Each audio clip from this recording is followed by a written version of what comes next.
Hey everyone, I am Johnny Cruz, and you are tuned in to Ugly Brown Boy. You can catch this on all podcast platforms, Instagram, TikTok, and YouTube. Thank you for listening, and thank you for watching. Hey everyone, thank you so much for tuning back in. Before we start, I want to just mention a couple of things.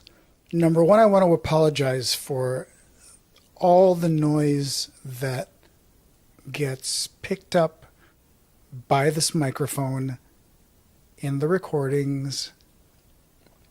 I blame it all on my braces. It's not a lot of metal in my mouth, but it is kind of difficult to form words and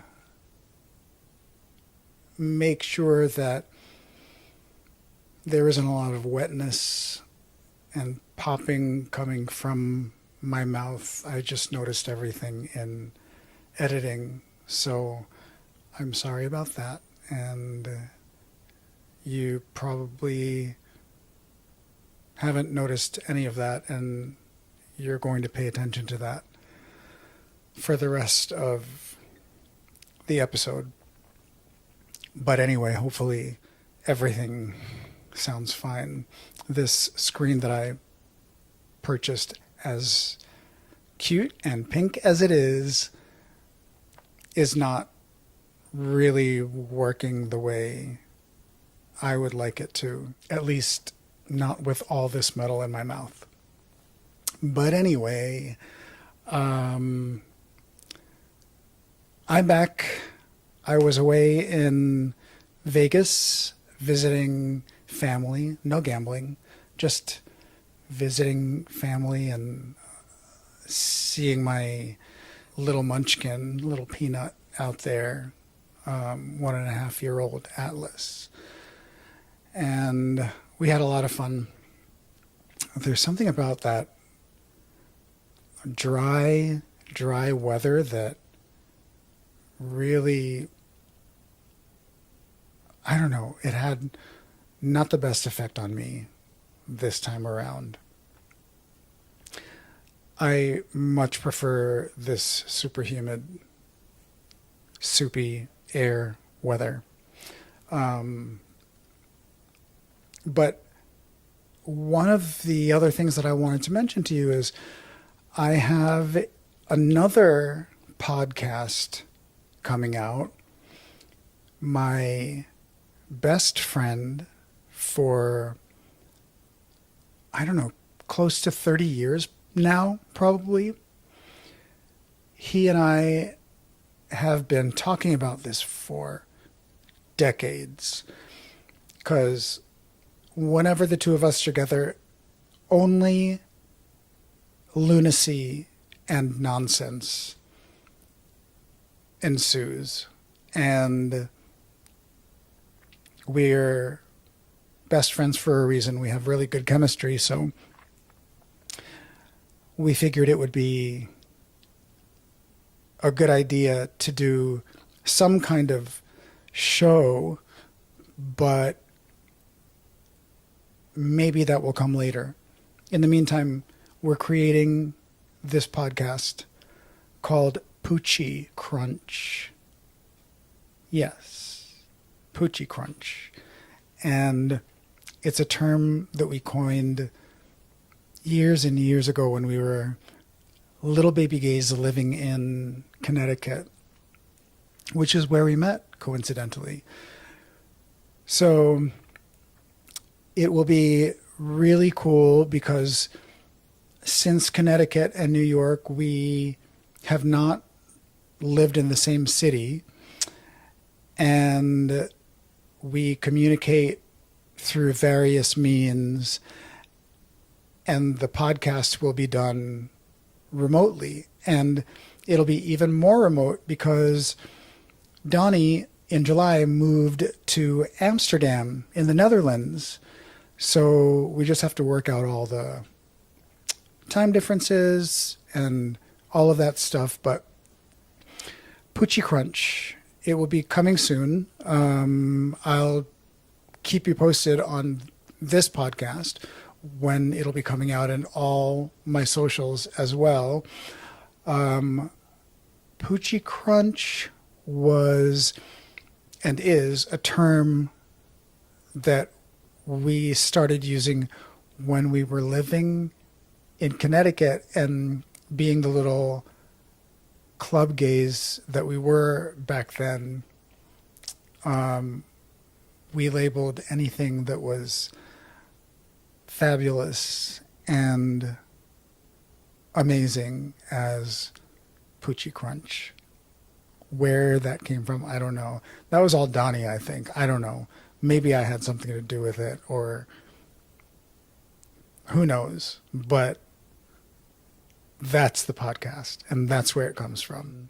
The other thing that I have not mentioned on this podcast is a project that I am working on as well called Bookburn Cafe. And if you check my Instagram at Johnny Cruz, that's Jonny, you'll find all the information there. Another thing that I'm very, very excited about. So really, really great things coming. But for today's episode, I want to talk about love, and love in a specific form, love in sort of a painful and heartbreaking form. And it goes back to coming out of the closet. I think it's related to that. But, you know, I grew up in the church, and the first church that we ever went to was called Fifth Avenue Presbyterian Church, and it's in New York City on Fifth Avenue and 55th Street. And it is this beautiful historical church. It looks like a church. I think it's Gothic architecture. I'm not exactly sure, but it is a church-looking church on Fifth Avenue. And it has the same type of warm, dark wood pews in the sanctuary. The walls were all dark wood. It has this enormous organ, and we all love an enormous organ. Am I right, ladies? But we went to church there, and I was a boy when we were going to church there, and I would go to Sunday school, but one of the more fun times was when my parents said that I would sit with them in the sanctuary for the service. And it was a very structured service. You knew everything that was going to happen after sitting through your first or second service. And the only thing that changed was the topic of the sermon and the music for the day, the hymns and what the choir was singing, etc. The choir, incidentally, consisted of performers from the New York City Opera. And so you can imagine how the hymns sounded, and when they sang their special numbers, it was like sitting in a concert in Lincoln Center, and the benediction was just like, wow, like, send me into the world after this service. Thank you very much. It was amazing. And the services in the Presbyterian Church were very quiet and very reserved in comparison to the Southern Baptist churches that I was raised in. And it was kind of similar to Catholic Mass, except it didn't have all the signs of the cross thing, and it wasn't a lot of like minister and congregation answering and talking to each other, and there wasn't the aerobic exercise, the calisthenics of getting up and sitting down and getting up and sitting down. That was not part of it. It's something that I never got used to. Not that I was raised Catholic, but even at Catholic weddings that I went to, I was like, what is all of this? I wound up just staying sat. And if I'm ever invited to a Catholic wedding, I will stay seated the entire time. Just because, like, make up your mind. Like, do you want me to stand up or do you want me to sit down? Why do I have to stand up? Anyway, after that, my sister and I became born-again Christians. We became born-again Christians in Simi Valley in California. And we started participating more and more in the Pentecostal or Southern Baptist style conservative Christian churches. The problem with all of that was that your sister was gay. If you didn't know already, she's gay. And because of that, I was in and out of the closet, and I was very conflicted for a really long time. As a matter of fact, I checked myself into this conversion camp for homosexuality, as the Christians like to call it. And it was in a really big ballroom at some hotel in Midtown West, I think. And there were like hundreds of people there, if not 1,000 people there. So many people, so many gays and lesbians that were there to be prayed over, pray the gay away situation. And I sent myself there on my own. That's how conflicted I was.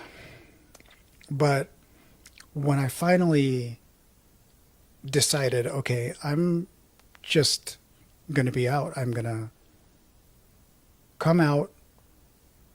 This is after high school. It made quite a stir in my family. And I ended up separating myself from them. There were lots of arguments and there were lots of whispers and discussions and whatever there was. I couldn't take it and I left to live my gay life. And when years passed and I decided that I was going to reconcile with my parents, I went to the house, and my relationship with my dad was always strained since I was a kid. And this wasn't really anything different. I tried, he tried. It was a tough one. My mom, on the other hand, was pretty much in denial, and she was very cold, which is very different from the mom I remember when I was younger. See, when I was younger, through all the turmoil that was happening in the house, my mom was my protector. And she reasoned with my dad. She tried to talk to him about how he was treating me. She tried to protect me. And it was impossible. And leaving home was not a question. Like, you just stuck everything through back then. But I remember, and a lot of Filipino people out there, I'm sure, will remember that when you were a kid, whether you grew up here or in the Philippines, your mom would tell you, I love you, in what I think is the most special way. And there was a special word that set saying I love you apart from any other language, in my opinion. And so my mom and Filipino moms would say, I love you, anak. And it was said as sweetly as that. I love you, anak. And the word anak in Tagalog means child. So she's essentially saying, I love you, my child. And it's kind of like hijo and hija, but there isn't a gender associated with the word anak. So growing up, I heard that a lot. And in the times of turmoil, for me, hearing that was one of the most comforting things of my childhood. I love you, anak. And so, going back to the reconciliation, my mom, in her coldness, would say to me, I love you in the Lord. And that really perplexed me for a very long time, and it pissed me off.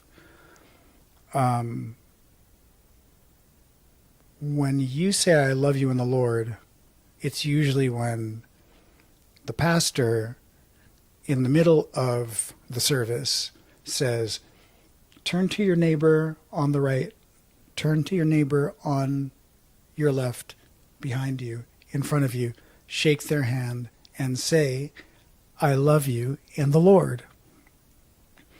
And so for me, from my experience in the church, that terminology, that way of saying I love you with that qualifier, was reserved for strangers, was reserved for church members, people that you know, missionaries. Like, if you don't know them very well, Or if they're just acquaintances, oh, I love you in the Lord. And for my mom to say that, I'd be like, Mommy, what is up with this I love you in the Lord shit? And at first she was like, what? I love you in the Lord. I love you like the Lord loves you.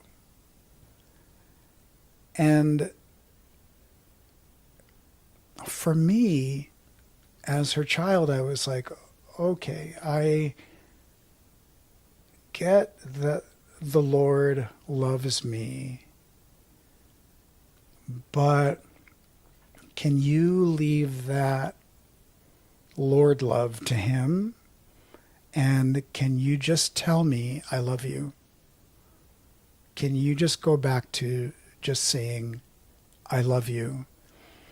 And it took a few more times before she finally stopped saying that to me. It doesn't happen anymore.